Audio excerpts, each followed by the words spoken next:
Indonesia, negara dengan cadangan nikel terbesar di dunia, garis pantai terpanjang kedua, dan populasi usia produktif yang melimpah. Kita sering mendengar istilah macan Asia yang tertidur atau potensi emas tahun 2045.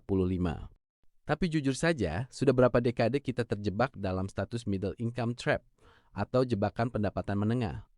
Kenapa negara tetangga yang dulu belajar dari kita sekarang justru berlari lebih jauh di depan? Apakah ini masalah kutukan sumber daya alam, mentalitas, atau sistem yang memang macet? Hari ini kita akan bedah alasan pahit di balik sulitnya Indonesia menjadi negara maju. Fondasi pertama, negara maju adalah manusianya. Sayangnya, data bicara jujur. Skor PISA Indonesia yang mengukur kemampuan literasi, matematika, dan sains siswa masih berada di papan bawah secara global selama 20 tahun terakhir. Bukan cuma soal kurikulum, tapi soal stunting. Bagaimana kita mau mencetak ilmuwan kalau 1 dari 4 anak Indonesia masih kekurangan gizi kronis yang menghambat perkembangan otak? Kita punya kuantitas penduduk, tapi kita masih berjuang keras mengejar kualitas. Tanpa SDM yang mampu berinovasi, kita hanya akan berakhir menjadi pasar bagi produk negara lain, bukan penciptanya. Indonesia terlalu nyaman dengan apa yang ada di bawah tanah. Kita adalah negara eksportir komoditas, batu bara, sawit, karet, dan nikel. Masalahnya, harga komoditas itu fluktuatif. Saat harga dunia turun, ekonomi kita goyang. Negara maju seperti Jepang atau Korea Selatan tidak punya apa-apa di dalam tanah mereka, jadi mereka dipaksa memutar otak untuk mengolah teknologi.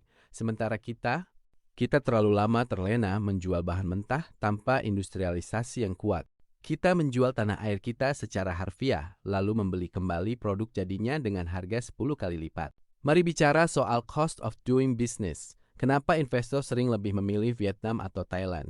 Jawabannya, kepastian hukum dan efisiensi. Di Indonesia, rantai birokrasi seringkali panjang dan berbelit. Belum lagi masalah korupsi yang sistemik. Dana yang seharusnya untuk infrastruktur atau riset seringkali bocor di tengah jalan. Korupsi bukan hanya soal mencuri uang rakyat, tapi soal merusak iklim kompetisi yang sehat.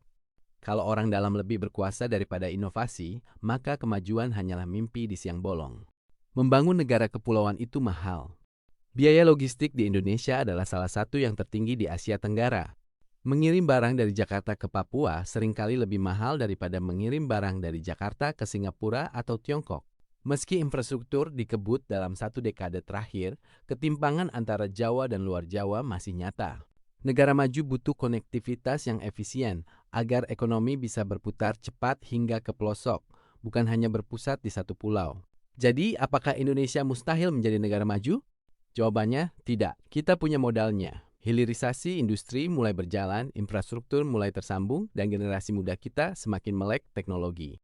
Namun menjadi negara maju bukan sekadar membangun gedung pencakar langit atau memindahkan ibu kota. Ini soal revolusi mental, perbaikan kualitas gizi dan pendidikan, serta keberanian untuk memotong tangan-tangan korup. Perjalanannya masih panjang dan tantangannya nyata.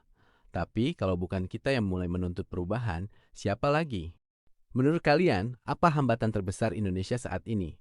Tulis di kolom komentar.